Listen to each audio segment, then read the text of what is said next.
Welcome to the Morning Swim Show for Tuesday, April 27th, 2010. I'm your host, Peter Bush, and in the Finis Monitor today, we'll talk to Cal Berkeley's Graeme Moore. And later in the show, we'll have our Performance of the Week.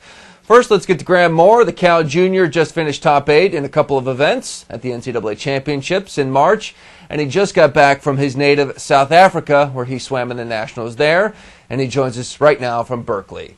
Graeme, welcome to the Morning Swim Show. How you doing? Peter, good. Thanks to yourself. How was South Africa? It was good. It was good to be home, good to race at a home pool again. It was great.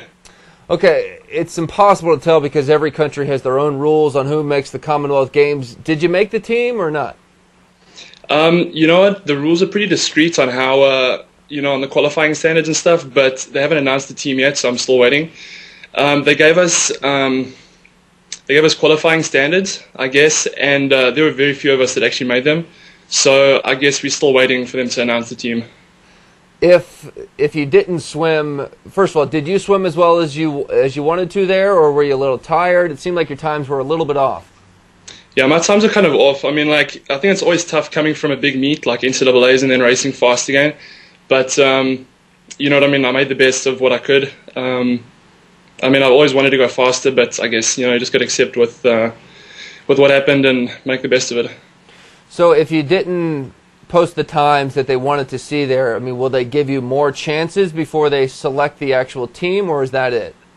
That was the final. That was the qualifying. So, you know what? I was third. I was third in 2 events. And Commonwealth Games, you can swim the top 3 in each country. So, I'm up there. I just got to, hope for the best and hope they choose me. All right, before I move on to Cal and the amazing season that you guys just had, I want to ask you, being a kid growing up in South Africa, in 2004, what do you remember of that day that your countrymen won the gold medal in Athens in the 400 free relay?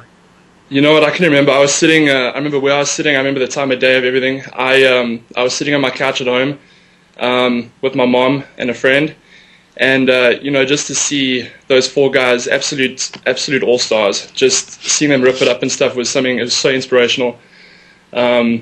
And I think it was a lot of the younger swimmers, especially around that time.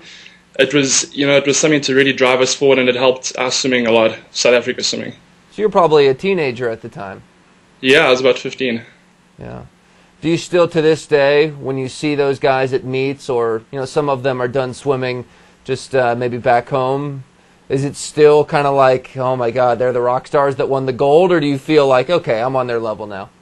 It was kind of weird at first because I remember the first time I met them, I was probably about 16 or 17, and I just seen them on TV, and seeing these guys in real life was just, I was awestruck, But in the last couple of years, I've started racing with them, and they're just normal human beings like everyone else, and a great bunch of guys too. And they're really inspirational, and it's great to work with them. All right, let's turn our attention to the great collegiate season that you just had, and your whole team did. At the NCAA Championships, kind of a weird meet with the sickness going into that week. But once it started, you guys were on absolute fire for the first couple days. That must have been quite a thrill, and sitting there in the bleachers, being a part of that. Yeah, it was great. The first, because obviously the meet was delayed by a day, so we were kind of, we were really amped and really psyched to get going. But I think it just made it that much more special once it did start. And you know what? We had been working so hard the whole season, and it was great to see how the work that we'd put in the whole year pay off in 3 days. We, we came a long way from the beginning of the season. We gelled. I think the team gelled really well by the end of it. And to see everyone swim really fast was just really exciting and really rewarding. The false start before that 400 free relay, the places in the meet were sort of cemented at that point, but you guys want to go out with a bang, and you're the leadoff guy, and then Auburn has a false start, and they're maybe your main competition. What did that do anything to you, good or bad? You know what, I think, up till that point we had won 3 out of the 5 relays, and points, I don't think was really that important at that stage because it was pretty obvious that Texas was going to win unless something did happen.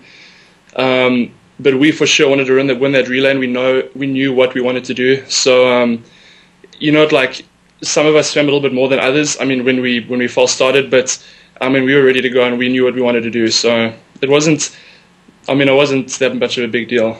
Yeah, the only way Texas was going to lose that meet is if they false started.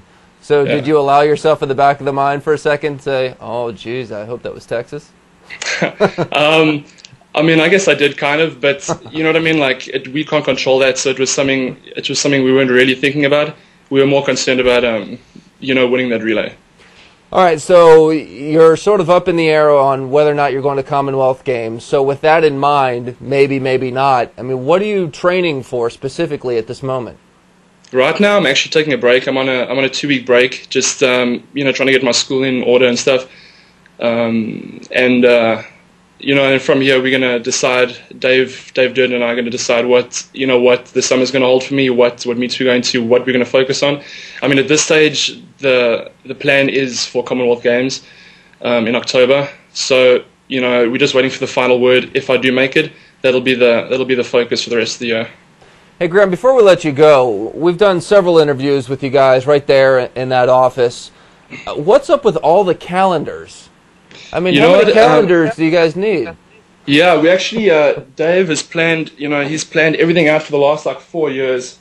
So this is, I think you can see there's four separate slots here, and each of them is a year. And he's pretty much got it planned down to each day for the next 4 years up until 2012. It just shows how organized this guy is. He's got everything planned for every one of us. So it's good to know that we're in such good hands. Oh my gosh. Yeah. Dave Durden, psychoanalyzer, preparer guy. That was just off the top of my head. But Dave, you can use that if you want.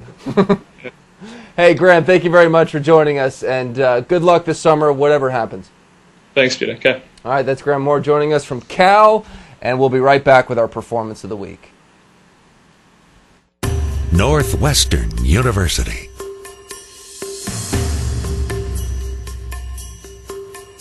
A tradition of excellence.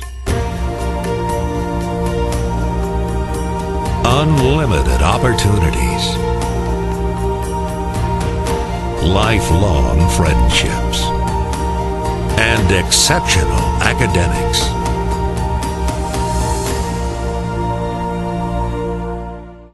All right, time for our Performance of the Week, and this week we're giving it to 16-year-old Liu Zhangzhu from China. She swam a 4:34.59 in the 400 IM at the Chinese Nationals last week. That is the fastest time of the year so far, a few tenths ahead of Olympic champ Stephanie Rice. Congratulations. And that is it for the show today. I'm Peter Bush, reminding you to keep your head down at the finish.